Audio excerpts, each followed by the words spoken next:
안녕하세요. 잡시광입니다. 지난 6월 10일 폴란드 제18 기계화사단은 공식적으로 한화 에어로스페이스의 K9 자주포 오차분 물량이 폴란드에 도착했다고 공개했습니다.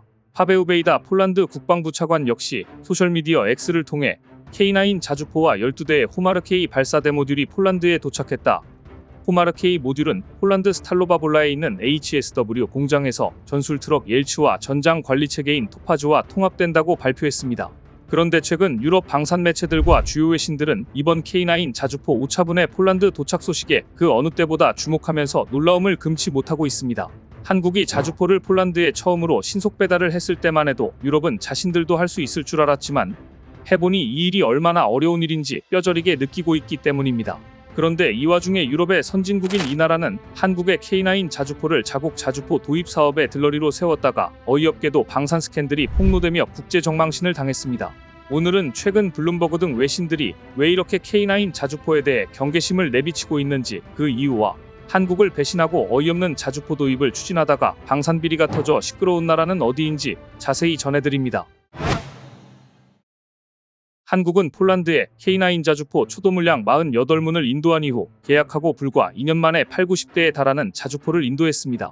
한국이 얼마나 대단한지는 독일과 비교하면 쉽게 이해가 됩니다. 독일은 우크라이나에 보낸 14대의 자주포를 보충하기 위해 독일 방산업체 라인메탈의 12대의 자주포를 주문했습니다.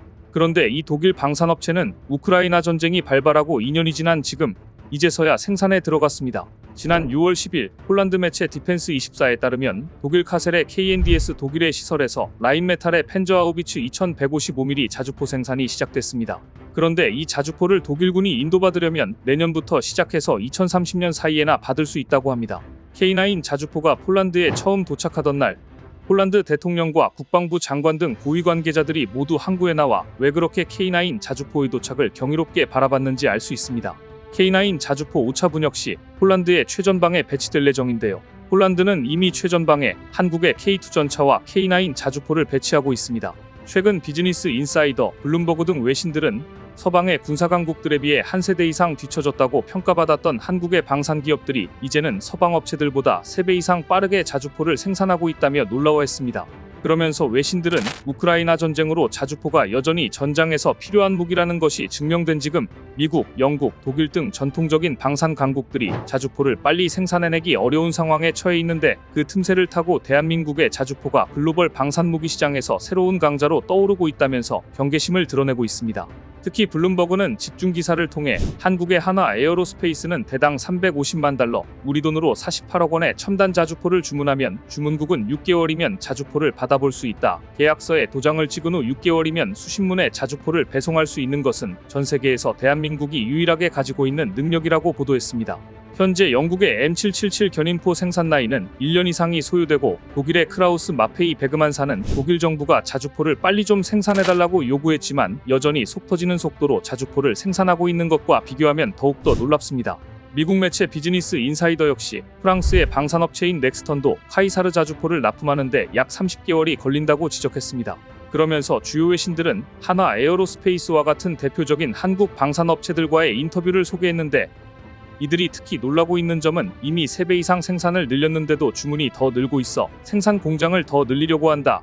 6개월이나 걸리는 주문 기간을 더 단축하려고 하고 있다고 말한 대목이었습니다. 초고속 생산이 가능한 점. 이것이야말로 외신들이 K9 자주포가 세계 시장을 잠식해 들어갈 새로운 강자가 될 것이라고 예견하는 중요한 이유였습니다. 블룸버그는 유럽 국가들은 재래식 무기 공장은 대폭 줄이거나 없애고 현대전에서 각광받는 첨단 무기 개발에 몰두했다. 그런데 우크라이나전의 양상은 여전히 재래식 무기들이 필요하다는 것을 보여주고 있다. 유럽은 재래식 무기의 필요성을 간과한 대가를 톡톡히 치른 후 2020년대 후반이 되어야 겨우 한국의 생산 속도를 따라잡을 수 있을 것이다. 그나마 프랑스는 생산 능력을 이어오고 있었지만 영국과 독일은 거의 재래식 무기 생산 능력을 상실한 채 소규모 사업장 수준으로만 유지해왔고 미국도 자주포, 전차 등의 생산 라인을 늘리지 않은 채 창정비 수준으로만 유지하고 있었다라고 지적했습니다. 기반 시설과 생산 인력이 붕괴된 나라가 생산 라인을 복구하는 게 얼마나 어려운 일인지는 러시아가 보여주고 있습니다. 생각보다 전쟁이 길어지면서 러시아는 자체 생산으로 전차와 자주포를 감당해야 하지만 기반 시설과 생산 인력이 따라주지 못하기 때문에 전쟁에서 애를 먹고 있는데요. 현재 유럽과 미국의 자주포 생산 라인 역시 마찬가지입니다. 지금 전 세계에서 가장 빠르게 자주포를 생산할 수 있는 나라는 한국과 중국뿐입니다. 그중 한국이 존재했기에 우크라이나 전쟁으로 인해 빠른 무장이 절실했던 유럽에게 전차와 자주포를 보낼 수 있었던 것입니다. 그런데 이렇게 한국의 K9 자주포가 승승장구하는 것을 보면서 이 나라 국방부의 거짓말과 부패 의혹이 더욱더 부각되고 있습니다. 한국의 K9 자주포를 도입할 기회가 있었는데도 불구하고 좋은 기회를 놓치고 방산 비리 때문에 세계적인 망신을 당하고 있는 나라는 바로 덴마크입니다. 쓰고 있던 자주포를 우크라이나에 공유한 덴마크가 그 빈자리를 메우기 위해 이스라엘의 아트모스 2000 자주포를 도입하기로 결정했다고 발표하자 글로벌 방산 시장을 조금이라도 아는 전문가들은 고개를 갸우뚱했습니다. 당시 프랑스의 세자르 자주포와 한국의 K9 자주포라는 아주 훌륭한 대안이 있는데도 굳이 제3세계 국가들이 주로 구입하는 이스라엘의 자주포를 선택한다는 게 이해가 되지 않았기 때문입니다. 이스라엘의 아트모스 2000 자주포는 세자르와 비슷한 차륜형으로 방호력이 부족하다고 알려져 있었고 사격할 때마다 스페이드를 내려 차량을 고정시켜야 하기 때문에 K9보다 시간이 오래 걸립니다.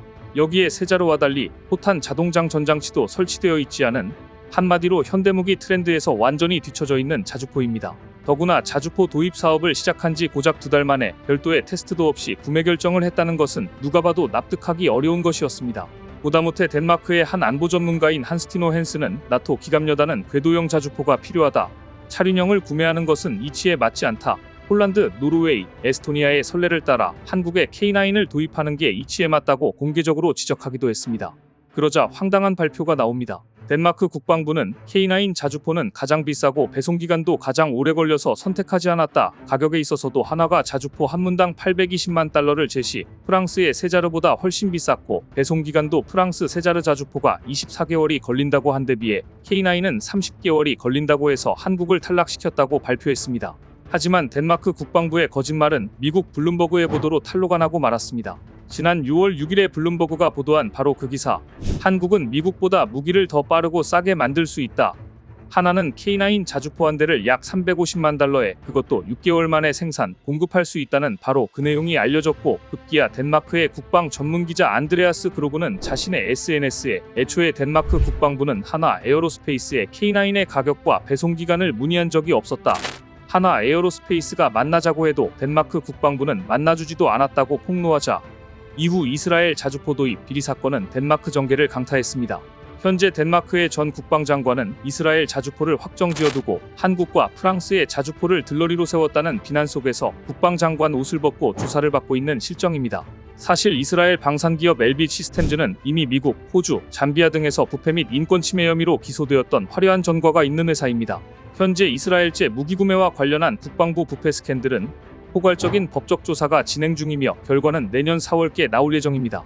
이처럼 부패와 비리 때문에 K9 자주포를 손에 넣지 못한 덴마크와 달리 K9 자주포는 밀려드는 주문에 최근 생산 라인을 쉴 새 없이 돌리고 있습니다. 러시아와 1000km 이상의 국경을 맞대고 있어 늘 불안한 핀란드가 155mm 이동식 해안포 도입 사업을 발표했는데 물론 K9 자주포가 유력한 후보가 될 전망입니다. 또 베트남 역시 204 포병여단에 배치하기를 원한다며 K9 자주포의 조속한 도입을 희망하고 있습니다. 이런 가운데 영국 군사정보기업 제인스는 국내 대형 방산업계 빅4 기업들이 2032년 무렵 수출을 대폭 늘려 주력 수출 품목으로 세계 시장 점유율 1위 또는 2위에 오르며 약진할 것이라고 전망했습니다. 제인스는 특히 K9과 천궁2는 각각 자주포와 중거리 지대공 유도무기 분야에서 점유율 1위를 차지하고 K2와 FA50은 각각 전차와 경전투기 분야에서 2위 자리에 오를 것이라는 전망에 눈길을 끌었습니다.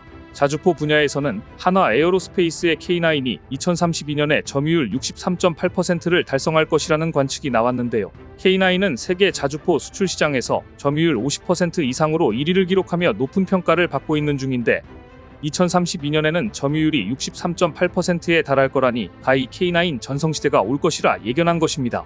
이런 무기를 방산 비리로 놓치다니 그래도 선진국이라고 말하는 덴마크가 얼마나 중요한 무기를 놓친 것인지 그 심각성을 말해주고 있습니다.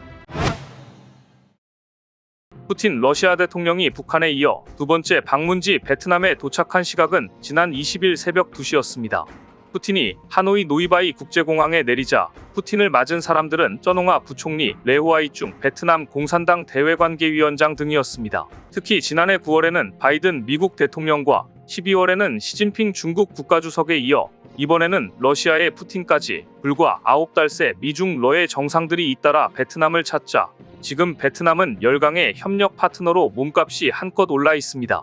베트남은 이러한 자신들의 외교 노선을 대나무 외교라고 치켜세우고 있습니다. 줄기는 단단하되 잎은 부드러운 대나무처럼 당이 이끄는 공산주의 국가 정체성은 유지하면서도 실리를 위해서는 서방 국가들과 협력도 주저하지 않아 결과적으로 어느 나라와도 척을 지지 않겠다는 의미인데요. 그럼 러시아와의 관계는 어디에 해당하느냐? 단단한 대나무 줄기에 해당합니다. 지금까지 베트남의 국방 무기고를 열어보면 약 60에서 70%는 러시아산이었습니다. 기타 치명적인 무기를 공급했을 정도로 베트남의 중요한 무기 공급처였습니다. 하지만 최근 베트남이 조금 다른 행보를 보이고 있습니다.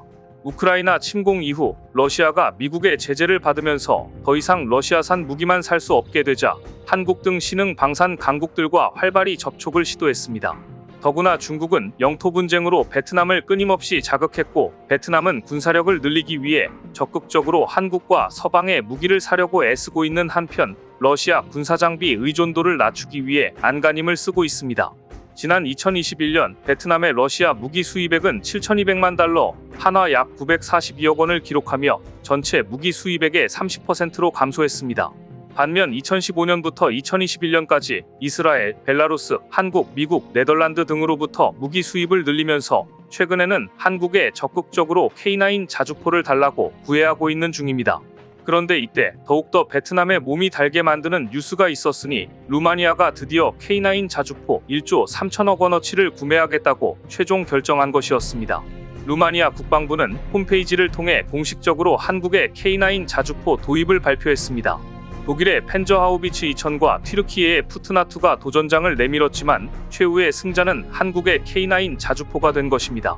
이제 루마니아는 폴란드, 핀란드, 에스토니아 등에 이어 유럽에서 6번째로 K9 자주포를 보유하는 국가가 되었습니다. 루마니아 공영방송은 최종 도입이 결정되자 한국의 K9 자주포를 도입하게 되었다는 내용을 신속히 보도했습니다. 다음은 루마니아 방송이 한국의 K9에 대해 긴급 보도한 내용입니다. 루마니아는 한국 회사로부터 K9 썬더 자주포 54대를 구매하기로 결정했습니다. 84대의 지원 차량과 17,000발 이상의 155mm 포탄이 포함됩니다. 이 대구경 대포는 단 4발의 명중으로 경기장 크기의 지역을 파괴할 수 있으며 1분에 8발의 포탄을 발사할 수 있습니다. 우크라이나 전쟁은 포병 병력이 자주포가 아니면 거의 생존할 수 없다는 것을 보여주었습니다. 이와 관련하여 이번 계약은 루마니아의 해결책을 제시할 것입니다. 첫 18대의 K9은 창원 공장에서 제작될 예정입니다. 2년 6개월 후 이 포는 루마니아에 인도될 예정입니다. 다음 36대의 복사포는 루마니아에서 조립될 예정입니다. K9 썬더는 가장 혹독한 환경에서 테스트를 마쳤다고 전해집니다. 다양한 기후 조건에서 테스트를 마친 후 추운 폴란드와 더운 중동 국가 등에서 실전을 통해 검증되었다는 점에서 주목할 만하며 이것은 한국의 무기체계 개발 경험의 결실입니다. K9의 제작사인 한화는 10만 명이 넘는 직원과 650억 달러 이상의 매출을 기록하고 있으며 한국에서 7번째로 큰 기업입니다. 매우 자세히 K9의 성능과 K9을 누가 만드는지 제작사에 대해 보도하고 있습니다. 그런데 루마니아가 한국의 K9으로 결정했다는 소식에 가장 놀라는 나라는 중국이었습니다. 북한의 연평도 포격 도발 당시 중국 매체들은 K9 자주포가 힘을 못 쓰고 파괴되었다고 허풍을 떨면서 K9 자주포 깎아내리기에 열을 올렸습니다. 하지만 당시 K9 자주포가 명중시킨 북한의 피해 상황을 분석한 결과 K9 80발이면 해당 지역이 초토화된다는 분석이 나왔을 정도로 카달로그 데이터보다 K9의 우수성이 밝혀져 관계자들을 놀라게 한 바 있습니다. 당시 K9 자주포는 80발을 발사했지만 북한의 해안포의 위력보다 10배 높은 위력을 발휘했다고 알려져 있습니다. 이는 K9 자주포에 이중 고폭탄이 장착되어 한 발이 포탄이 터지면 수십 발의 자탄이 함께 터져 실제로는 수천 발의 포탄이 터지는 효과가 있었기 때문이었습니다.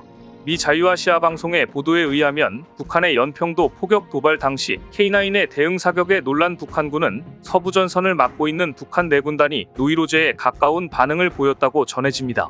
그럼에도 중국 매체들은 사실을 왜곡하고 K9 자주포에 대한 허위 사실을 보도했지만 이제 중국 네티즌들 역시 이런 댓글을 달고 있습니다. K9 자주포의 가격은 거의 2천만 달러에 달합니다. 이렇게 비싼데도 사려는 나라들이 많은 것을 보면 K9의 성능이 우수하고 한국은 이 가격에도 팔 수가 있다는 점입니다. 한국은 무기 판매에 점점 능숙해지고 있는 반면 러시아는 무기 판매에 어려움을 겪고 있습니다. 이처럼 중국 매체들이 그렇게 K9을 깎아내리려고 왜곡 보도를 했음에도 불구하고 현재 K9 자주포는 많은 나라들의 구애를 받고 있는 상황입니다.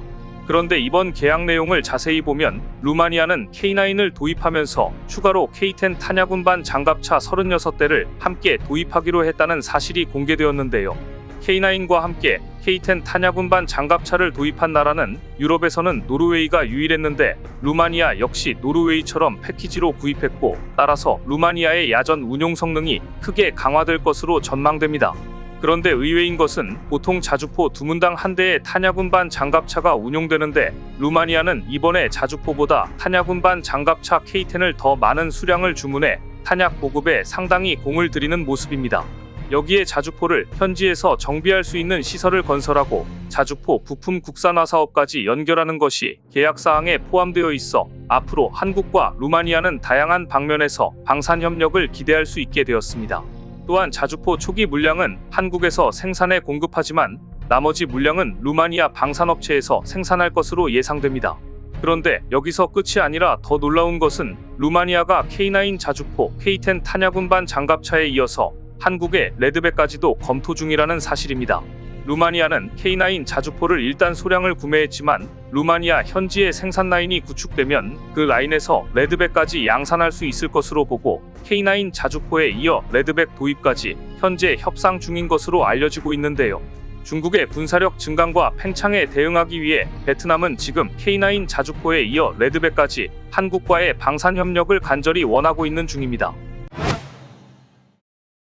인도는 하나 에어로스페이스의 기술 이전으로 현지 생산한 K9 자주포의 인도 버전인 K9 바지라를 중국과의 국경 분쟁 지역에 실전 배치했습니다.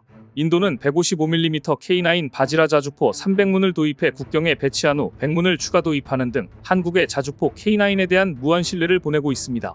인도와의 국경에 K9 자주포 수백 대가 추가 배치되자 K9의 성능에 질려버린 중국은 황당하게도 국경 지역인 시장자치구에 있는 시가체 공군기지에 첨단 스텔스 전투기 젠20을 배치했다는 소식을 지난번 영상에서 전해드렸습니다. 중국 남서부 영공을 담당하는 시가체 공군기지는 인도 국경과는 불과 150km 떨어져 있는 곳입니다. 젠20은 중국이 독자 개발한 5세대 스텔스 전투기로 현존하는 최강 전투기로 평가되는 미국의 F-22와 F-35에 맞서기 위해 개발된 전투기입니다. 미국의 제공권에 대항하기 위해 개발된 최첨단 전투기인데 코앞에 인도에 배치된 것입니다. 결과적으로 중국은 인도 국경에 배치된 K9 자주포에 대응하기 위해 자칭 최첨단 스텔스 전투기를 내세운 것입니다. 아무리 스텔스여도 중국에서 개발되었으면 완벽한 스텔스라고 보긴 어렵습니다. K9에 질려버린 중국의 과잉 대응은 여기서 그치지 않았습니다. 세계 3대 방산 전시회로 꼽히는 2024 유로사토리가 지난 17일 프랑스 노르 빌팽트 컨벤션 센터에서 개최된 가운데 한국산 무기들과 국내 방산업체에 쏠리는 관심이 그 어느 때보다 뜨거워 한국 방산의 위상이 얼마나 높아졌는지를 실감케 했습니다. K9 자주포, K2 전차 그리고 다연장 로켓 천무에 이르기까지 세계 방산 시장에서 한국의 수주가 이어지자 한국 방위산업의 급성장에 깜짝 놀란 중국은 수출 규제 카드를 또다시 꺼내들었습니다. 중국은 다음 달부터 항공, 우주 구조 부품과 초고분자 폴리에틸렌 섬유 등을 수출 통제 대상에 추가하기로 했다고 밝혔는데요. 중국이 수출 규제에 나선 부품은 주로 항공기 엔진 혹은 우주선 엔진, 항공기 구조 부품 혹은 우주선 구조 부품 등이었습니다. 다분히 한국의 방위산업을 노린 조치입니다.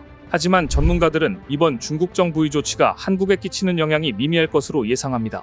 방산이나 조선업의 경우 중국 의존도가 낮은 데다가 지속적으로 국산화를 추진하고 있어 중국이 수출 규제에 나서도 이제 한국에 끼치는 영향은 미미하다는 이야기입니다.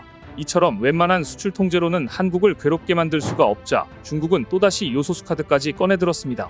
중국은 작년 한 해 동안 요소 수출 총량이 425만 톤이었는데 이를 80%가량 줄이겠다고 발표하면서 다시 요소 수출 통제에 나섰습니다. 표면적인 이유는 올해 상반기 잇따르고 있는 가뭄과 집중호우 속에 농작물 생산량을 안정적으로 확보하기 위해서 비료 비축이 어느 때보다 중요해졌기 때문입니다. 이유가 무엇이든 지난해 한국은 중국의 갑작스러운 요소 수출 중단으로 큰 혼란을 겪었습니다. 하지만 올해는 다릅니다. 한국은 이미 베트남, 카타르 등으로 수입선을 다변화해 중국 업체들의 갑작스러운 수출 중단에도 영향을 받지는 않을 것이란 전망이 우세합니다. 지난해까지만 해도 한국의 산업용 요소 수입 물량에서 중국이 차지하는 비중은 88.1%였지만 올해 1월에서 5월에는 13.0%까지 낮아졌기 때문입니다.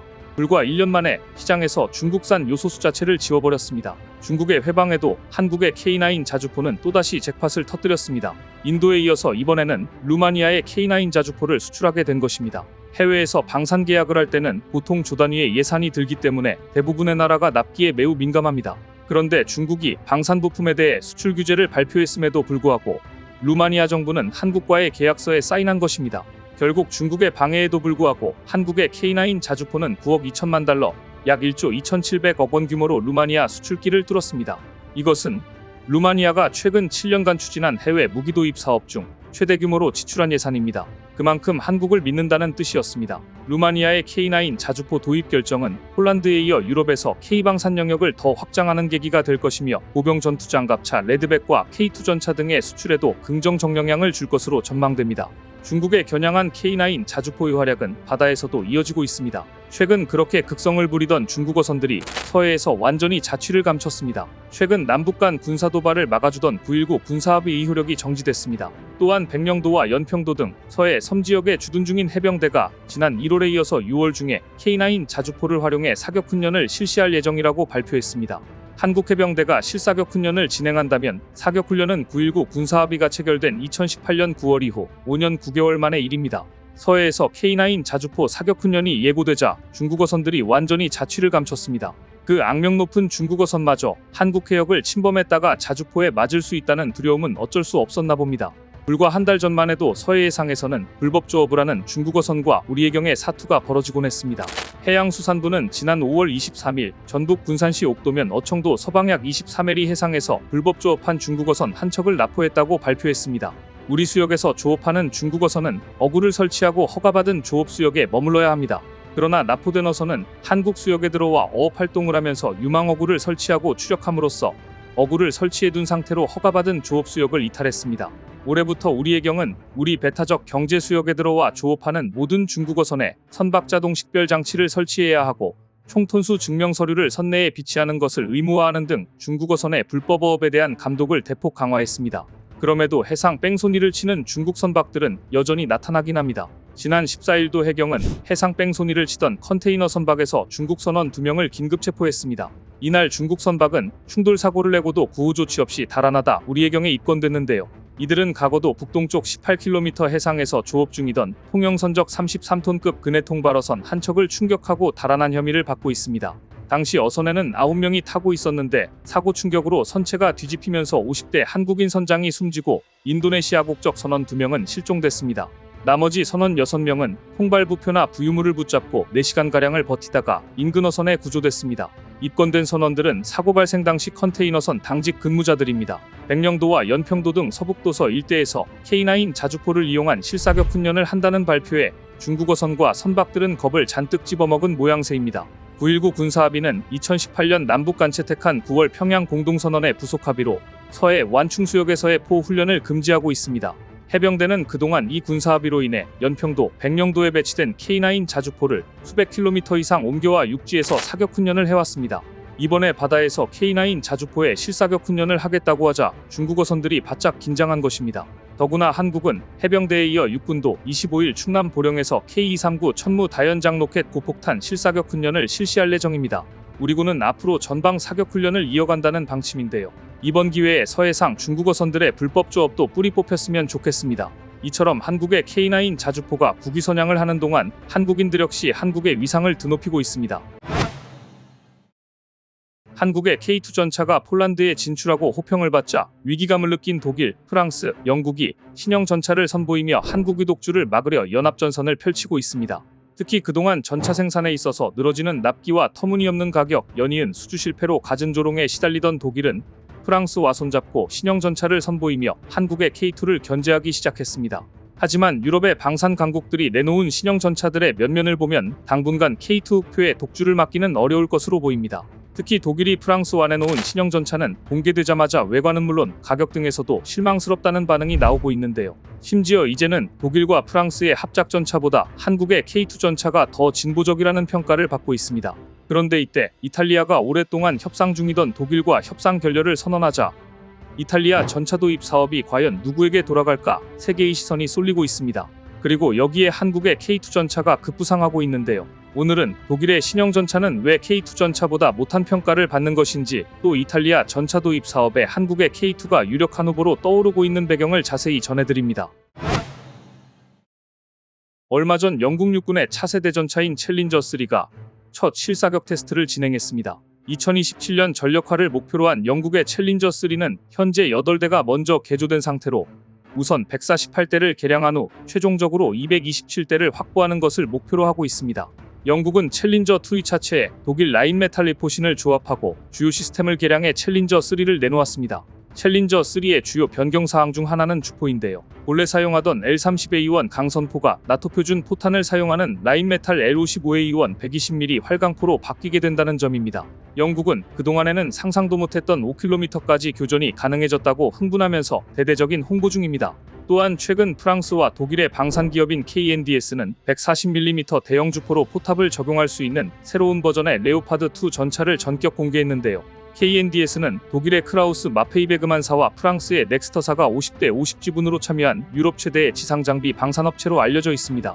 일단 KNDS가 공개한 세부 정보를 보면 레오파드2 ARC 3.0은 우크라이나 전쟁에서 위협으로 떠오른 드론과 교전할 수 있는 30mm RCWS를 갖추고 대전차 유도미사일 발사기가 내장되어 있으며 전차에 장착된 베트로닉스 전자지도에 의해 적이 어디에 배치되어 있는지를 파악할 수 있는 기능 및 자동 장전기를 탑재하고 있습니다. 무엇보다 레오파드2 ARC 3.0의 가장 큰 장점은 무인 포탑과 고객의 요구에 맞춘 포탑 탑재 능력입니다. 프랑스와 독일은 이 새로운 포탑은 고객의 요구에 따라 120mm 주포는 물론 수년 전부터 개발 중인 130mm 및 140mm 주포도 장착할 수 있다. 필요에 따라 120mm에서 140mm까지 쉽게 전환할 수 있는 시스템인 아스칼론포 시스템 테스트에도 성공했으며 1시간 만에 주포 교체가 가능하다고 홍보에 열을 올리고 있습니다. 또 10초에 3발 발사할 수 있고 군인도 기존 4명에서 3명만 있으면 운용할 수 있다는 장점도 부각시키고 있습니다. 하지만 단점도 많았습니다.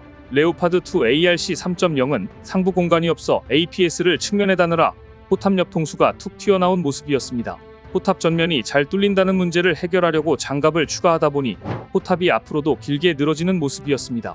신형이라고는 하지만 레오파드2에 비해서 포탑이 전후좌우로 전부 늘어지게 됐습니다. 그런데 디자인의 문제를 떠나서 이렇게 되면 주유를 할 때나 운전수가 타고 내릴 때마다 포탑이 걸릴 수밖에 없게 됩니다. 더구나 경량화되어 가고 있는 세계적인 트렌드를 따라가지 못하고 장비를 덕지덕지 붙여 중량을 늘리는 선택을 한 독일 방산업체의 판단력 자체가 최신 트렌드를 따라가지 못하고 있었습니다. 그래도 프랑스와 독일은 이 신형 전차가 30mm 대구경 RCWS를 갖추었고 대드론 방어 능력은 있다며 홍보하고 있는데요. 하지만 레오파드2 ARC 3.0의 RCWS는 능동방어 시스템에 레이더에 연결할 수 있는지에 대한 의문이 제기되고 있습니다. 또한 너무 급진적인 기술이 적용되어 이게 정말 실제로 양산으로 이루어질 수 있을지 의문이라는 지적도 나오고 있습니다. 무엇보다 대드론 제밍 시스템은 통합되지 않아 앞으로 보완할 점이 많아 보입니다. 심지어 비판적으로 보는 전문가들은 레오파드2 ARC 3.0의 운명이 이전에 공개된 독일의 차세대 전차 EMBT처럼 시제품만 만들어지고 양산을 못할 확률도 높다고 보고 있습니다. 그런데 가장 큰 문제 중 하나는 가격입니다. 이런저런 최신 기술을 장착했으니 레오파드2 ARC 3.0의 가격은 최소 전차 한 대당 단가가 최소 600억 원은 넘을 것으로 예상됩니다. 전차 한 대의 가격이 600억 원이라니 결론적으로 독일과 프랑스는 네가 뭘 좋아하는지 몰라서 일단 시제품에는 전부 넣어놨어. 가격은 기존 레오파드 전차의 5배야. 언제 배송될지는 우리도 알 수 없어. 사려면 사고 말려면 말하라고 얘기하고 있는 것이나 다름없었습니다. 반면 한국은 폴란드와 K2PL 전차 개발 사업을 지속적으로 추진하고 있습니다. K2는 산과 하천이 많은 한반도 지형에 특화된 모델로 세계 최초로 유기압 현수 장치가 적용됐는데요. 이는 센서가 지형을 스캐닝한 뒤 서스펜션을 전자제어해주는 장치입니다. 그 덕에 울퉁불퉁한 산악과 하천 지형에서 주행안정성, 기동간 사격적 밀도가 세계 최정상 수준이라는 평가를 받고 있습니다. 또 전투 중량도 56톤에 불과해 M1A2나 레오파르트 2AA8보다 운신의 폭이 넓습니다. 화력도 동급 모델을 압도합니다. 55구 경장 120mm 활강포와 최신형 날개 안정 분리 철갑탄 K279를 사용합니다. 표준 전차 교전거리인 2000m에서 700에서 800mm의 장갑판을 관통할 수 있습니다. 이는 미국의 수출용 KEW-AT3나 독일 DM63을 능가하는 것으로 러시아 최신형 주력 전차의 전면 장갑을 일격에 뚫을 수 있는 수준입니다. 한국은 폴란드형인 K2PL 전차에는 4채널 대드론 제밍 시스템을 탑재했고 수출용 K2EX 전차에는 대드론 제밍총을 장착하여 고객의 요구와 전장의 상황에 따라 더 적합한 제밍 시스템을 활용할 수 있도록 했습니다. 이렇게 독일이 옛날의 독일이 아니라서 그런지 생각보다 신형 전차에 대한 반응이 그저 그런 가운데 최근 독일의 유럽 방면에 커다란 계약 하나가 날아갔다는 비보가 전해졌습니다. 그것도 레오파드 2AA 전차에 관한 계약을 말입니다. 더구나 그 계약이 한국의 K2 전차에 넘어갈 가능성이 높다는 것이 알려지자 전통적인 군사강국인 독일은 적잖이 당혹스러운 모습입니다. 현지 시각 지난 6월 11일 이탈리아 레오나르도와 프랑스 독일합작 KNDS가 레오파드 2AA 전차 공동개발 및 생산을 중심으로 하는 협상의 결렬을 발표했습니다. 프랑스와 독일의 합작사인 KNDS와 이탈리아 레오나르도의 협상은 2023년 12월에 시작되었는데 프랑스와 독일이 진행하고 있는 차세대 전차 개발을 위한 주력 지상 전투 시스템에 대한 협력도 포함되어 있었습니다. 이것은 이탈리아가 C1 아리에테 전차 일부를 레오파드 2AA 전차로 대체하려던 계획이 난관에 봉착했음을 의미하는 것이라 전 세계 방산업체들의 비상한 관심을 끌었습니다. 특히 한국의 K2PL 전차의 기회가 열릴 수 있다는 것을 의미하는 것이라 방산 강국들의 이목을 끌기에 충분했습니다.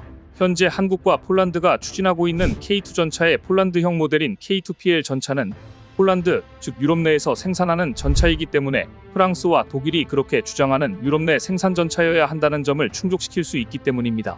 이탈리아의 레오파드 2AA 전차 도입 움직임은 2023년 3월 이탈리아 육군 참모총장이 레오파드 2A7 전차 최대 250대를 80억 유로에 구매할 것임을 밝히면서 시작되었습니다. 도중에 도입 숫자는 나중에 125대로 축소되었고 도입 차종도 2AA8로 변경되었습니다. 125대로 축소된 것은 이탈리아가 필요한 전차가 250대인데 이 가운데 125대는 보유한 아리에테 전차를 개량하여 메우기로 했기 때문입니다. 그런데 문제는 이 협상이 결렬되면 50억 유로 규모의 궤도식 전투 차량 1050대 제작 계획에도 영향을 미칠 것이라는 점입니다. 업계 소식통들은 이탈리아가 레오파드 2AA 전차 도입 계획을 취소하고 다른 독일 업체인 라인메탈이 개발한 KF51 판더 전차 도입을 고려할 수도 있다고 전망했는데요. 하지만 이번 협상 결렬의 원인은 이탈리아가 원하는 것이 자신들의 포신과 사격 통제 장치, 통신 시스템 등을 적용 가능해야 한다는 것이었는데 프랑스와 독일이 합작사가 이를 거절했기 때문이었습니다. 그런데 지금 세계에서 이런 이탈리아의 요구 조건을 가장 잘 맞춰줄 수 있는 나라가 어디일까요? 한국보다 더 좋은 선택지는 없을 것입니다. 더구나 이탈리아는 협상 결렬을 발표하면서 이렇게 밝혔습니다. 레오나르도는 이탈리아의 요구 상황을 충족하고 최신 솔루션을 제공하며 다른 자격을 갖춘 국제 파트너와 협력해 지상 전투 시스템을 개발할 것입니다. 이탈리아가 같은 유럽 내 국가의 전차인 라인메탈의 링스 등을 구매할 수도 있지만 방산 계약은 끝날 때까지 끝난 것이 아닙니다. 따라서 이탈리아 전차 도입 사업이 KF51과 K2 전차의 이파전이 될 가능성도 제기되고 있는데요. 혼돈의 이탈리아 주력 전차 사업 과연 어디로 가게 될지 주목됩니다. 폴란드가 한국 전차를 선택한 이유는 세계 어느 나라보다 빠른 한국의 생산 능력, 대한민국의 험준한 산악 지형에서 온갖 테스트를 거친 전차라는 점, 그리고 고객이 원하는 바를 100% 충족시키는 한국 방산 기업들의 능력과 뛰어난 내구성 및 가격 경쟁력 때문이었습니다. 현재 루마니아와의 K2 흑표 전체 계약은 거의 다 왔다. 이제 딱 반걸음 정도만 남았다는 게 업계의 시각입니다. 루마니아 외에도 여러 유럽 국가들과 협상 중인데요. 이런 K2 전차라면 이탈리아가 원하는 요구 조건을 충족하고도 남을 것입니다. 한때 사우디아라비아는 한국의 K2 흑표 전차와 중국의 VT4 전차를 두고 고민한 적이 있었습니다. 하지만 2년이 지난 지금 세계 시장에서 중국의 VT4 전차를 사고 싶다고 거론하는 국가는 북한밖에 없는 실정입니다. 지난 2년 동안 무슨 일이 있었던 것일까요? 사우디는 세계 유가에 절대 정영향력을 행사하는 산유대국이자 오랫동안 미국의 중동 최고 맹방이며 최대의 무기 수입국이었습니다. 그러나 바이든 미 대통령은 사우디의 실질적 통치자인 무함마드 빈 살만 알 사우드 왕세자와 사이가 그닥 좋지 않습니다. 사우디의 언론인 자말 카슈크지 피살 사건에 빈 살만 왕세자가 직접 개입했다는 이유로 바이든의 취임 인사 성격으로 각국 정상과 전화 통화를 할 때도 빈 살만 왕세자를 패싱했던 것입니다. 바이든의 사우디 때리기 결정판은 2021년 8월의 방공자산 철수였습니다. 당시 사우디는 이란과의 갈등이 고조된 상태였고 예멘의 후티 반군으로부터 연일 미사일과 드론을 얻어맞던 시기였습니다. 수도 리야드를 비롯한 주요 대도시에 후티의 탄도탄이 날아들었고 이를 막을 패트리엇 팩3 미사일 재고가 바닥이 난 2021년 여름 바이든은 돌연 리야드 인근 프린스 술탄 공군기지에 배치돼 있던 고고도 미사일 방어 체계와 패트리엇 팩3 한 개 포대를 모두 미국 본토로 철수시켜버렸습니다. 사우디는 팩3 요격 미사일 긴급 판매를 요청했지만 바이든 대통령은 수출 허가를 질질 끌며 빈 살만을 경로하게 만들었습니다. 이때 빈살만은 공식 외교 채널을 통해 미국에게 앞으로 석유 증산 요구는 꿈도 꾸지 말라고 통보했고, 미국과 사우디 관계는 수교 이후 최악으로 추락했습니다. 그런데 이때 우크라이나 전쟁이 발발한 것입니다. 국제 유가는 폭등했고 직격탄을 맞은 미국 경제가 장기간 인플레이션에 빠지며 2022년 11월 중간 선거를 앞두고 지지율이 폭락하자 바이든은 빈살만에게 석유 증산을 요청했습니다. 하지만 빈살만 황세자는 이를 단칼에 거절했습니다. 그리고는 자신을 적대시한 미국의 등을 돌리고 러시아, 중국, 튀르키예, 이스라엘 등과 관계를 재설정하며 중동에서 독자적인 세력구도 구축을 추진하고 있습니다. 대표적인 정책이 2030년까지 소총부터 탄도미사일에 이르기까지 거의 모든 무기체계의 국산화를 추진하는 프로젝트인데요.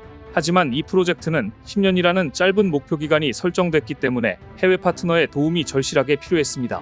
글로벌 방산 기업들 역시 사우디라는 거물을 놓치고 싶지 않았습니다. 가장 먼저 움직인 것은 중국이었습니다. 중국은 미국과 유럽이 스스로 내친 사우디라는 VIP를 잡아 미사일은 물론 항공기, 군함, 지상장비 전반에 이르기까지 대대적인 방산 협력 기회를 잡기 위해 전방위적인 노력을 기울였습니다.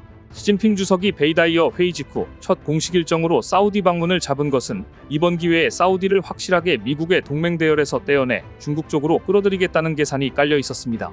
하지만 역시나 중국산 무기의 품질이 발목을 잡았습니다. 사우디는 당장 실전에 사용할 무기가 필요했습니다. 사우디는 중국제 탄도미사일과 PLG-45 자주곡 사포를 소량 도입하여 운용해본 경험이 있었습니다. 따라서 중국제 무기가 기존에 써오던 미국, 유럽제 무기보다 성능과 신뢰성 면에서 크게 떨어진다는 사실을 이미 알고 있었습니다.